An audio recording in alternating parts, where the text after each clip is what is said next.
5,000! Bigyan ng jacket ka na. Magandang hapon ulit sa inyo. It's nice to be back here. Yes, we're back. Ano you? Ano you? You back here. Ano?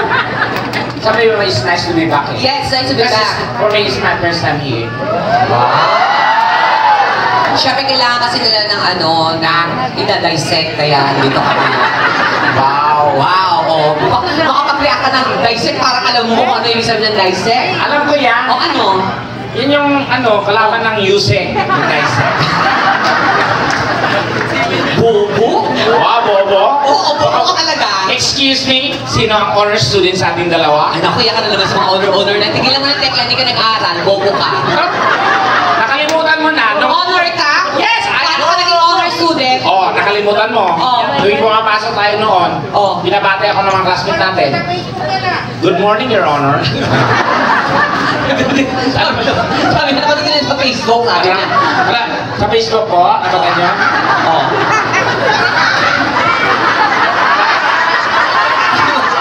Panoorin mo sa YouTube, iba din. Sa YouTube, iba din.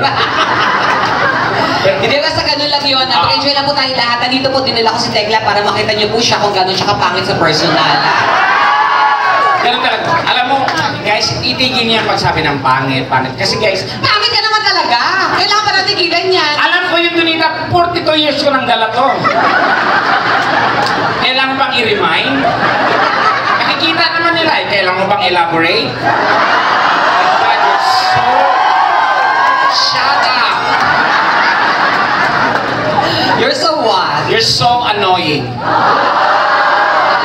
Alam mo yung annoying? Of course. Ano yung annoying? Annoying. Ano? Like what you did. Ano like what you did? Annoying ginagawa. Ano yung ginagawa mo yun? Annoying. Annoying ka dyan? Oo. Hindi mo nga hindi mo alam yung sabihin doon, no? Alam ko yun. O ano? Annoying. Ano nga? Tumalit na bagay talaga, pinapalaki mo.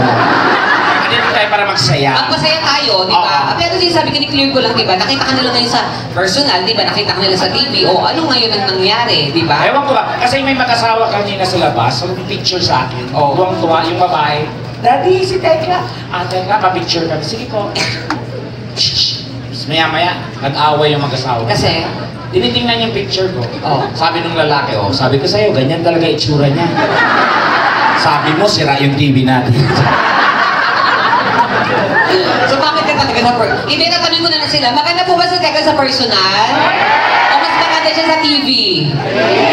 Sa TV ka na lang talaga. TV? Oo. Ganun ba? Di maganda ka naman. Talaga? Maganda naman talaga. Maganda ka naman talaga. Okay naman, alam mo kung tinitingnan ko yung mukha ko sa salamin. Okay naman yung ilong ko, yung mata, yung pisngi, yung bibig, okay naman. Di lang talaga sila magkasundo. So may mga gap. Okay. Pero bago nagbatiin mo natin ating mga board of judges. Yes, hello po. Maganda. Mabiro namin kayo, magalit, magpanta, mag-abang sa labas mamaya. Hindi naman kayo magtatagumpay. Ayan, Sir Antonio, hello Sir po. Antonio. Ayan. Labasan ko lang, Ma'am Josephine, hello Ma'am Teresa, ayan, at saka si Ma'am Grisel. Wala naman po kami sinasabi sa... Oo. Ano lang po, free accommodation lang kinuha namin sa room nyo dito. Tama. Oo, para kay Tekla po. Kami sir, wala kayo marinig. Sir, sinong gusto nyo ipatumba, itumba ko sa harap nyo. Ganon ka.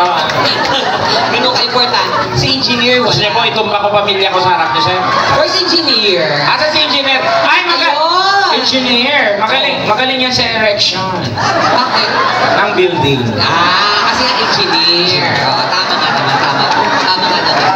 And of course, sa inyo lahat ng ating mga medical health workers nandito. Asan yung mga nurses natin? Nurse. Ayun! Yan yung nandito kayo, naka-duty kayo. Yan yung mga ditakot sa germs. Yes. Sa virus. Yan. Kasi may naging jowa akong nurse. Nurse? Grabe linis. Talaga? Bakit? Pati pututoy ko ini-sterilize.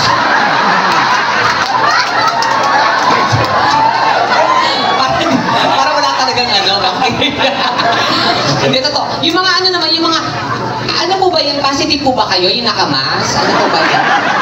O, may COVID po ba kayo? Nakiki-party? They're also but Hindi, mga ano sila dito. Basta lahat naman halos sa mga staff dito kasi sa hospital. So enjoy lang po kayong lahat. Gagawin po natin masayahin yung hapon. Basta dyan lang po kayo at kung nyo kami tindihan, biro-biro lang po tayong lahat. Ha? Pag sinabi maganda, biro lang yun. Pag sinabi pangit, mag-isip ka, baka totoo na. Ha? Pero tandaan nyo, pagkarinig ka ng salitang pangit, huwag kayo maniwala. Kasi walang pangit ang ginawa ng Diyos. We are all created equally in the eyes of God. Oh, ayun. But, nung sa side ko, na-realize ko, nung ikapitong araw, nagpahinga siya. So, nangialam yung kalaban. Okay. Ala, luto, purma, ito na buo. Kasi nung time niya, wala kang quality control. Wow, anong meron? Factory defect. So, isa kang? Defect. Di, ayan. So, mag-enjoy